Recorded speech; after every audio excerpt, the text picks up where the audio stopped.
कैसे हैं आप सब। मैं हूं आयुष्मान और आप देख रहे हैं मेरा चैनल आयुष द फिल्मी बुकवर्म। तो आज मैं एक वेब सीरीज के बारे में बात करना चाहता हूं जिसका नाम है हॉन्टिंग इन ब्लाई मैनर। तो ये हॉन्टिंग एक फ्रेंचाइजी है जो नेटफ्लिक्स पे बहुत ही पॉपुलर हुई थी। हॉन्टिंग ऑन हिल हाउस इसका पहला पार्ट था और ये एक दूसरी कहानी के ऊपर बेस करके उन्होंने बिल्कुल ही एक नई कहानी पे बेस करके उन्होंने बनाई है हॉन्टिंग इन ब्लाई मैनर। तो हॉन्टिंग इन हिल हाउस जिन लोगों ने नहीं देखी उनको मैं बता देना चाहता हूँ कि ये एक पुरानी एक फिल्म है। उसके बाद 2000s में भी उसके ऊपर एक फिल्म बन चुकी है, तो एक उस पे आधारित थी। ठीक इसी तरह ये भी एक बहुत ही फेमस नॉवेल है टर्न ऑफ द स्क्रू। उनके ऑथर का नाम है हेनरी जेम्स। उन्होंने बहुत सारी ऐसी भूतिया कहानियां लिखी थी जिन्हें गॉथिक हॉरर कहा जाता है एक्चुअली उस जॉनरा को। तो उसके ऊपर बेस्ड है, बस इसके समय को काफी आगे लेकर आया गया है। ये 1980s में सेट है मेनली। शुरुआत तो होती है 2007 से, लेकिन मूलतः ये 1980 के दशक में सेट है और इसके ऊपर भी फिल्म बन चुकी है। 60 के दशक में एक फिल्म बनी थी जिसका नाम था द इनोसेंट्स और 2020 में इनफैक्ट पैंडेमिक के पहले एक फिल्म आई थी द टर्निंग।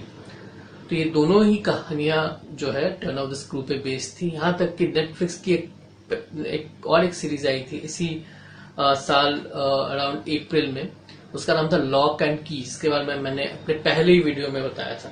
तो वो भी थोड़ा बहुत बेस्ड है इस नॉवेल के ऊपर। तो कहानी मैं ज्यादा नहीं बताना चाहता हूँ क्योंकि हॉरर एक ऐसा जॉनर है जिसकी कहानी ज्यादा बताने से उसकी सस्पेंस खराब हो जाती है। कहानी सुनने में बहुत साधारण सी लगती है। एक गवर्नेंस है जिसका एक काफी खुद का एक ब्लीक पास्ट है। उसे एक बहुत ही रहस्यमय बहुत बड़े एक घर में ब्लाई नाम की एक जगह पे एक मैनर पे एक गवर्नेंस के तौर पे अपॉइंट किया जाता है 2 बच्चों के लिए, जो दिखते तो काफी प्यारे हैं, उनका व्यवहार भी बहुत अच्छा है, लेकिन उनके अंदर काफी रहस्यमय कुछ बातें हैं और वहाँ और भी कुछ लोग रहते हैं। तो वहां जाती है, उसके साथ क्या क्या होता है और क्या क्या सुपरनैचुरल घटनाएं 17वीं शताब्दी से उस मैनर के साथ जुड़ी हुई थी, इसके ऊपर ये कहानी बेस्ड है। तो इन शॉर्ट ये फिल्म का जस्ट दिया और अगर आपको उसके बारे में जानना है तो आपको बाकी कुछ जानना है अलग से तो फिल्म आपको देखनी पड़ेगी। तो मुझे इस फिल्म में काफी चीजें अच्छी लगी, कुछ चीजें उतनी अच्छी नहीं लगी, खराब ही लगी मैं कहना चाहूंगा।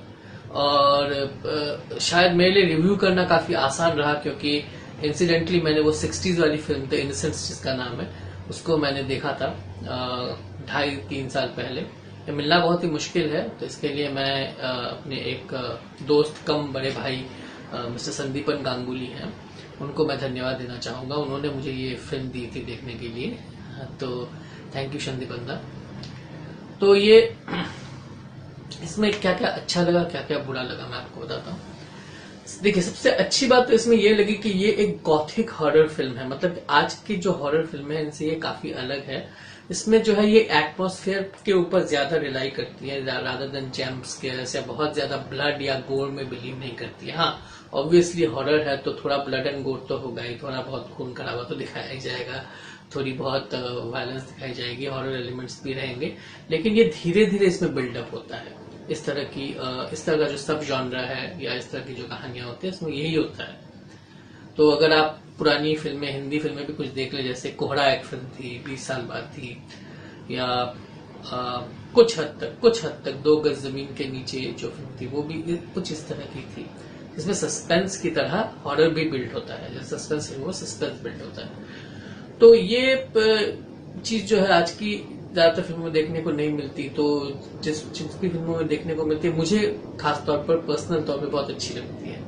और इसमें एक ओल्ड वर्ल्ड चार्म है क्योंकि वो जिस घर में रहते हैं तो वो इनफैक्ट 80s में सेट है, तो वो भी अभी ओल्ड वर्ल्ड ही हो गया है। तो 80s का जितना फैशन मुझे याद पड़ता है या मैंने 80s की हॉलीवुड फिल्मों में देखा है, बॉलीवुड फिल्मों में देखा है, तो उसको भी इन लोगों ने बहुत ही ध्यान से उसको डिटेलिंग में उस पर काम किया है। मतलब आपको कहीं भी नहीं लगेगा कि यार ये तो 80s में ऐसे कपड़े तो पहनते नहीं थे या इस तरह से बात तो नहीं करते थे या इस तरह का हेयर स्टाइल तो नहीं था।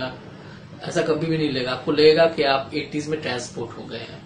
तो ये एक्चुअली हॉलीवुड के लिए कोई नई बात नहीं, क्योंकि उनकी जो पीरियड बेस्ड या फिर कोई भी एक डेकेड बेस्ड फिल्में होती है उसमें इस तरह से वो ट्रिब्यूट देते हैं, इस तरह से वो उस डेकेड को एक होमाज देते हैं, काइंड ऑफ होमाज जिसे कहते हैं हम लोग, श्रद्धांजलि। तो और इस फिल्म में सब और एक बात मुझे बहुत अच्छी लगी, इस फिल्म की आर्ट डायरेक्शन, जो कि कमाल की आर्ट डायरेक्शन है। बहुत ही खूबसूरत मैनर के अंदर का जो इंटीरियर है, प्रोडक्शन टीम ने इस पर काफी वर्क किया है। ये भी पता चल रहा था हालांकि कि इसके काफी पोस्टर्स लॉकडाउन के समय किए गए थे, लेकिन फिर भी आपको कहीं भी अटपटा नहीं लगेगा। और कहानी भी ऐसी है, कहानी बहुत ही क्लेवरली चुनी गई है कि घर से बाहर निकलने की ज्यादा गुंजाइश इसमें है नहीं। और बाहर भी निकलते तो मैनर के सामने एक बहुत बड़ा गार्डन है और वहां पे एक लेक है जिसका एक बहुत ही घिनौना इतिहास है उस लेक का, जो मैं बताना नहीं चाहता हूँ, आपको देखना पड़ेगा उस सीरीज को। तो वो जो लेक के आसपास है उसी में शूटिंग सिमट के रह जाती है। शुरू के मान लीजिए आधे घंटे को अगर आप छोड़ दे तो आधे घंटे 45 मिनट की शूटिंग जो है वो लंदन में है।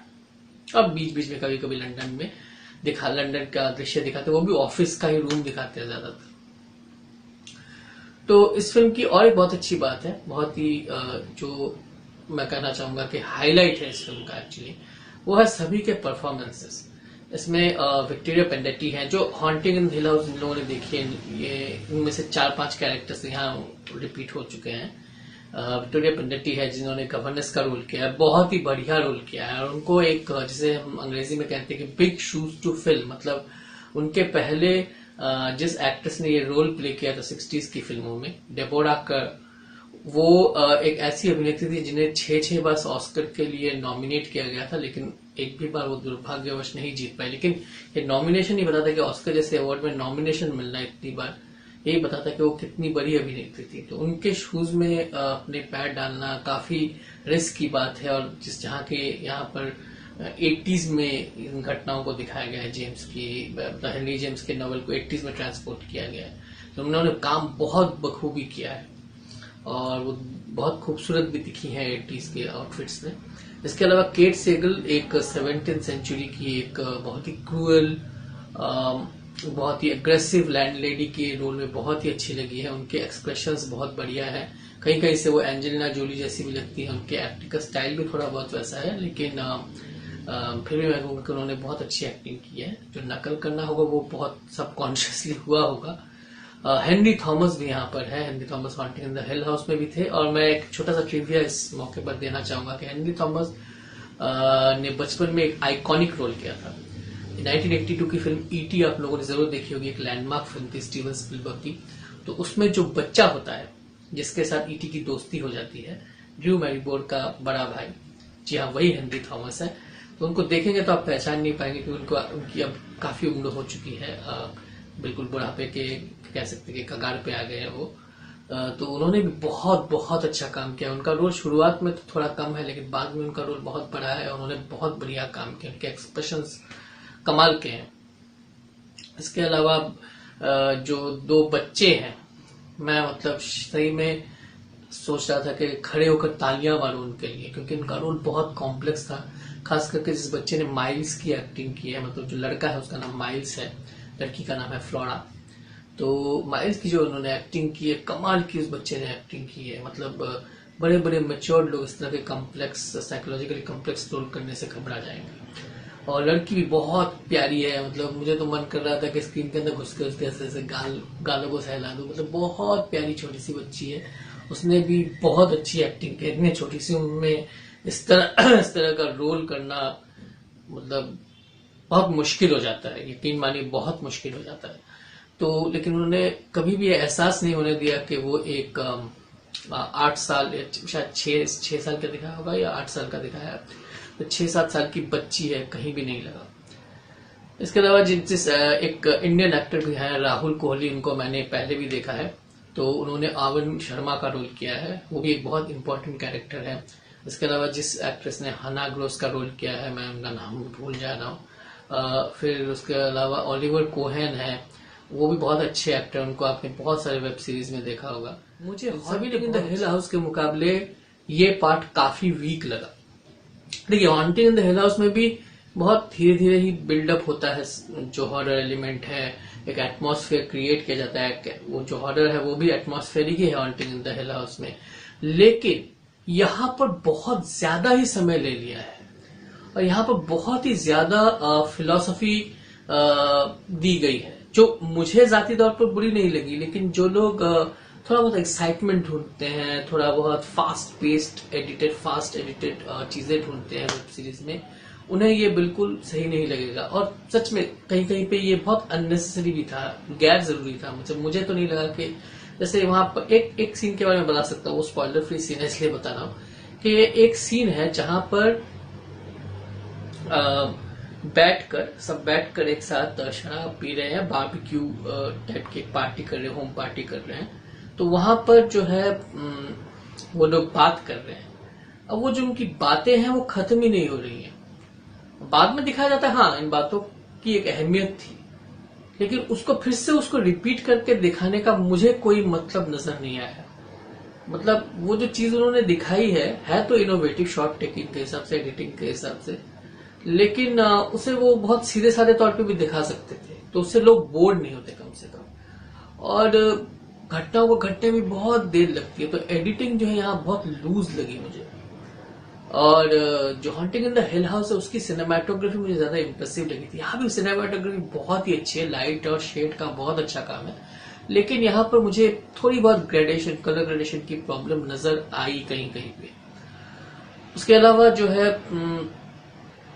कहीं कहीं पर जो है कुछ कंटिन्यूटी के भी प्रॉब्लम्स नजर आते हैं। तो ये सब शायद इस वजह से हुआ कि ये लॉकडाउन के टाइम में, जैसा मैंने कहा, इसका पोस्ट प्रोडक्शन हुआ होगा या शूटिंग भी उस दौरान हुई होगी। फिर भी हॉलीवुड के प्रोडक्शन से इस तरह की हमें तो अपेक्षा बहुत बड़ी रहती है, बहुत ज्यादा रहती है, तो इस तरह की चीजें होनी नहीं चाहिए थी।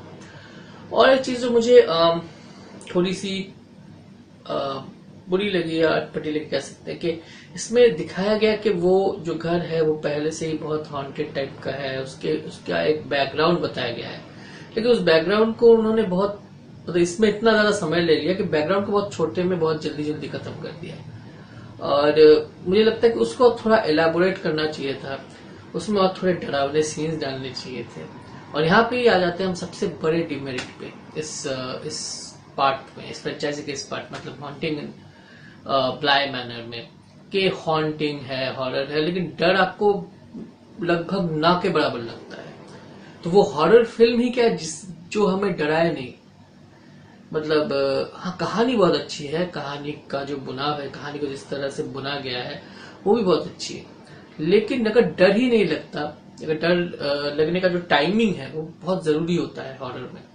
मतलब कि किस पॉइंट पर जाकर लोगों को शॉक लगेगा, तो वो शॉक वैल्यूज जो है वो बहुत कम है, बहुत ही कम।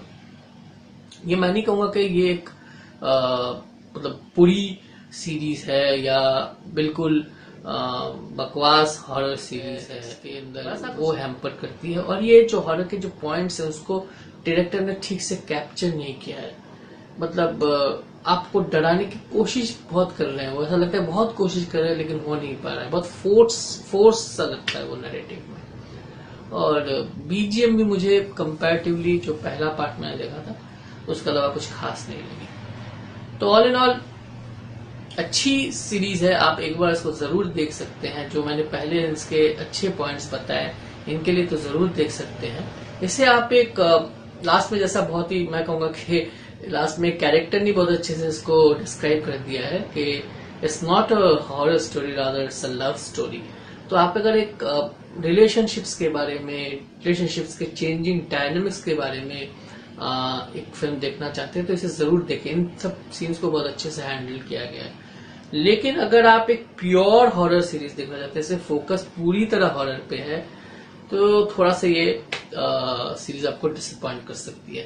अगर आपने देखा हो तो प्लीज कमेंट पे लिखकर बताइए आप हमसे सहमत हैं या नहीं है, और अगर नहीं है तो क्यों नहीं है, अगर है तो क्यों है, और आपको कैसी लगी ये सीरीज ये भी लिखें।